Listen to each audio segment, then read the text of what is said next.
triste, presque mélancolique. Alors, j'ai toujours pensé, enfin j'ai pensé très longtemps, que mon père était très triste sur cette photo parce que mon père vient d'une famille extrêmement pauvre, extrêmement pauvre, d'une petite ville, enfin d'un oasis qui s'appelle Tinrir.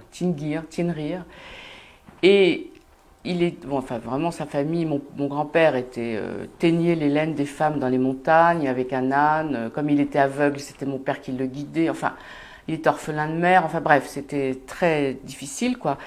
Et ma mère, elle, venait d'une famille assez prestigieuse, donc juive marocaine, de grands rabbins. Son oncle était Baba Saleh. Et Baba Saleh, avec son frère Baba Haké, se baladait dans cette région du Moyen et au Atlas et récupérait, entre guillemets, adopter des enfants, des garçons, après leur bar mitzvah, pour leur donner une éducation religieuse. Baba Saleh avait une toute petite yeshiva d'une douzaine d'enfants à peu près. Et ils ont rencontré mon père, Baba Haké et Baba Saleh, à Tinrir, et ils l'ont entendu chanter à la synagogue, un Shabbat. Donc Baba Saleh a dit « je veux le prendre ».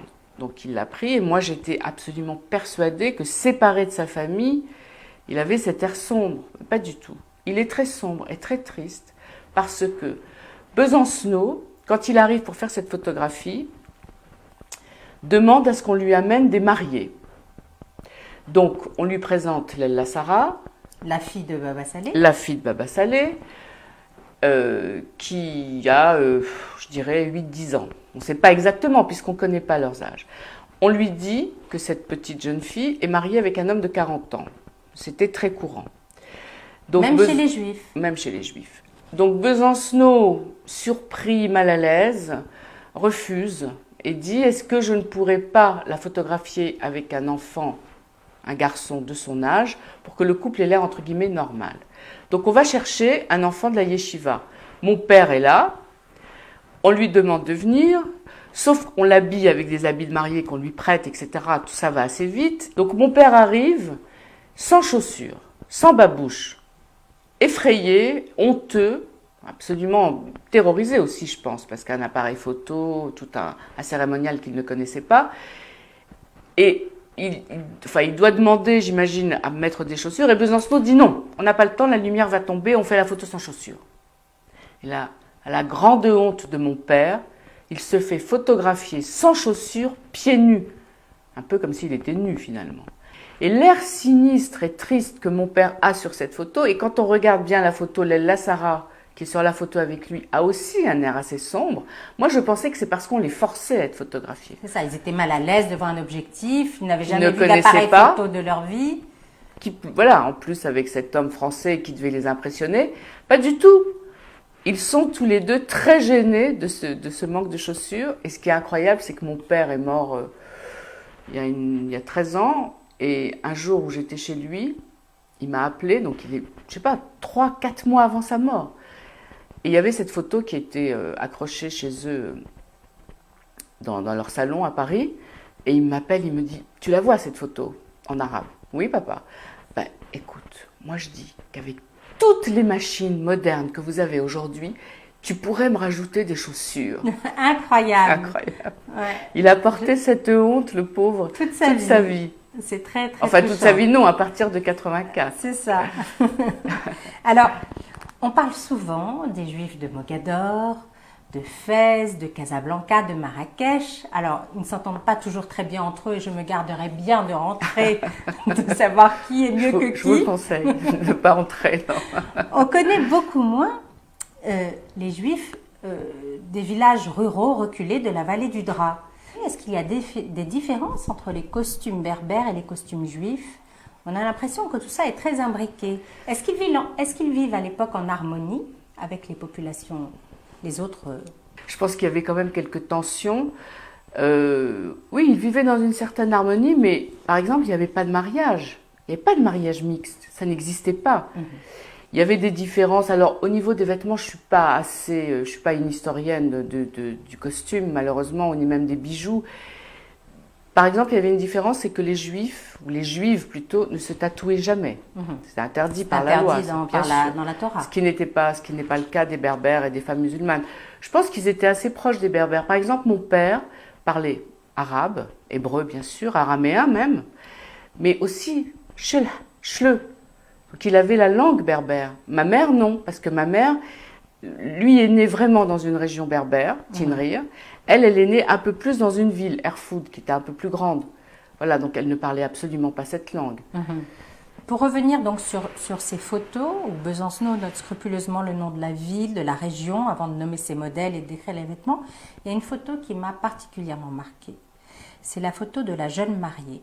J'ai trouvé très poignante. Cette petite fille, au regard très grave, est ensevelie sous des monceaux de bijoux d'orfèvrerie traditionnelle, un peu comme votre très joli collier que vous avez aujourd'hui. Merci. Elle semble avoir 6 ou 7 ans. C'était courant, vraiment courant de marier les petites filles très à cette époque-là? C'était très courant. Ma grand-mère a été mariée à 7 ans. Elle a eu sa première fille, donc ma tante, Stima, 12-13 ans. En fait, ils se mariaient, ils étaient promis les uns aux autres. Les mariages, bien sûr, n'avaient pas lieu charnellement, bibliquement. On attendait un peu, mais on les promettait, on les mariait et on divorçait aussi vite qu'on les mariait d'ailleurs. D'accord. Ah bah oui. Moi, par exemple, toutes mes tantes ont été divorcées à cause des familles et pas tellement à cause de l'entente ou la mésentente qu'elles avaient avec leur mari. C'est assez inouï, quoi. Elles avaient leur... On rentre dans une tribu, on rentre dans Exactement. Voilà. Alors, par exemple, ma mère, qui a refusé un certain nombre de prétendants, elle s'est mariée à 16 ans, ce qui était assez angoissant pour les parents. Là, elle était très très vieille, là, pour le coup. Et 16 ans, c'était... Quand on regarde ces photos, on n'a pas du tout l'impression d'être en 1935. On a l'impression d'être 100 ans plus tôt. Oui, 100 ans, ou voire avant, intemporel. Bien sûr, oui, on a l'impression on aurait pu être en 1400 ou en 1600 ou en... Oui, je pense que Besancenot raconte dans une émission qui sera diffusée pendant l'exposition, une émission qu'il avait donnée à France Culture, qu'il n'avait jamais vu, à part les Français, quelques Français militaires, il n'avait jamais vu de civils français. Il ne savait pas ce que c'était, il ne savait pas ce que c'était qu'une peinture, il ne savait pas ce que c'était qu'une photographie, il ne savait pas ce que c'était qu'une image. Vous savez, c'est comme quand les Félachas sont arrivés en Israël, on a découvert qu'ils vivaient comme leurs ancêtres en Éthiopie. Donc c'est un peu ça. Moi j'ai toujours pensé que mes parents étaient passés, enfin ma famille en tout cas, était passée du XVIIe ou du XVIIIe ou du XIXe siècle à... Ils ont fait un bond... En une génération de 200 ans. Oui, absolument. C'est toujours ce que j'ai ressenti, oui. Ces costumes le passionnent jusqu'à la fin de sa vie, en 92. Est-ce que vous qui l'avez rencontré, vous savez pourquoi il avait cette fascination pour les costumes de cette région du monde? Il n'avait pas une fascination seulement pour les costumes, il avait une fascination pour les bijoux, il en parle beaucoup, pour les chants, il aimait beaucoup, parce que ce que je dois vous raconter, c'est que quand j'ai découvert que mon père avait été photographié par Besancenot, évidemment j'ai téléphoné à Jean Besancenot pour lui raconter l'histoire et j'ai été le voir avec mon père. Et il est venu dîner chez mes parents un soir de Pessah. Là, il nous a raconté l'histoire de la photo vue par lui. Parce qu'il s'en souvenait parfaitement d'ailleurs, il a dit que c'était quelque chose qui l'avait marqué. Je pense parce qu'il ne photographiait pas beaucoup d'enfants mâles, il disait ça comme ça. Il était fasciné par le monde juif et par le monde berbère, peut-être tout simplement parce que c'était différent. Et je crois qu'il aimait beaucoup les femmes de là-bas. Donc il était très sensible. Un grand sensuel. Oh oui, je crois qu'il était très sensible à leur charme. Très bien. Sans ces photos, sans ce travail de Jean Besancenot, est-ce qu'il y a des informations sur ces communautés disparues qui auraient été totalement oubliées de l'histoire et lesquelles? Je pense justement les costumes et les bijoux notamment, parce que les chants ont été recueillis un peu. J'ai l'impression qu'il y a quand même eu des choses. Il y a des cartes postales qui sont apparues, mais pas beaucoup. De ce coin-là, il n'y a pas grand-chose quand même.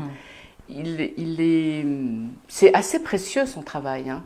C'est assez précieux, c'est dommage qu'il Parce ait pas... que ces costumes n'existent plus, ils ne sont pas dans les musées. Ben, il y en a quelques-uns au musée, heureusement, au musée d'art et d'histoire du judaïsme. Mhm. Par exemple, nous, on en a quelques-uns.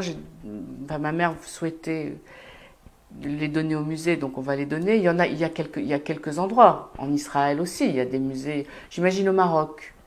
Pour terminer, Anna Assouline, est-ce qu'il y a une photo qui vous touche particulièrement, en dehors de celle de votre père, bien sûr, que vous avez envie de commenter pour nous? La photo de la jeune femme de Goulmina, parce que c'est une femme qui a un strabisme. Ma mère avait un strabisme, et beaucoup de gens de là-bas avaient des strabismes, parce qu'en fait, c'était pas des strabismes, c'est plutôt des glaucomes, on les soignait pas. Donc ma mère, par exemple, a perdu un œil uniquement parce qu'on savait pas trop quoi faire avec cet œil abîmé qu'elle avait.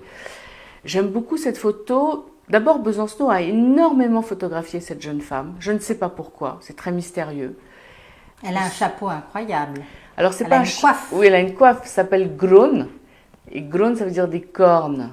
Et c'était pour soutenir tout un machin, parce que après elle portait des foulards parce qu'elles avaient les cheveux couverts. Hein. Elle portait pas de perruque à l'époque là-bas, non, mais elle cachait leurs cheveux parce que c'était un signe de séduction. Elle a un regard, enfin je sais pas, elle a quelque chose à la fois de très lointain, d'un petit peu méprisant, et moi je pense plutôt d'une grande solitude. Donc cette photo me bouleverse beaucoup, oui. Dernière photo dont on parle, puisque c'est l'affiche de l'exposition. C'est Ruhama et Sarah Abessara en costume de mariée, donc les deux des filles de Baba Saleh. Ces deux femmes sont encore en vie aujourd'hui. Non, il n'y a que Lalla Sarah qui est en vie. L'autre est morte, Lalla Ahma, elle est morte il y a une quinzaine d'années à Jérusalem. Lalla Sarah, elle vit à Jérusalem, elle a 96, enfin, elle aurait 96 ans. Un de mes cousins, le fils de Baba Haké, Aaron Abissira, a été la voir et lui a demandé de commenter la photo, cette fameuse photo où elle pose avec mon père. Et elle aussi se souvient de ce sentiment de honte très profond qu'elle a éprouvé parce que mon père n'avait pas de chaussures. Je trouve cette histoire incroyable. Donc elles ont immigré en Israël à la fin du protectorat français. Bah bien sûr, parce que l'agence juive est venue les chercher. Ça, c'est encore une autre histoire. On déploiera ça pendant l'exposition. Je pense qu'on va montrer un film à ce sujet. Une exposition qu'on a hâte de découvrir, Hommage, à partir du 30 juin prochain. Si vous permettez, j'aimerais dire aussi qu'elle est gratuite. Je ne sais pas pourquoi, ça me paraît très important. Comme ça, tout le monde pourra aller la voir. Pas d'excuses. Donc, photographie des Juifs du Maroc entre 1935 et 1937 par Jean Besancenot. Anna Assouline, merci. Merci à vous. Merci de m'avoir reçu. اسمع بقى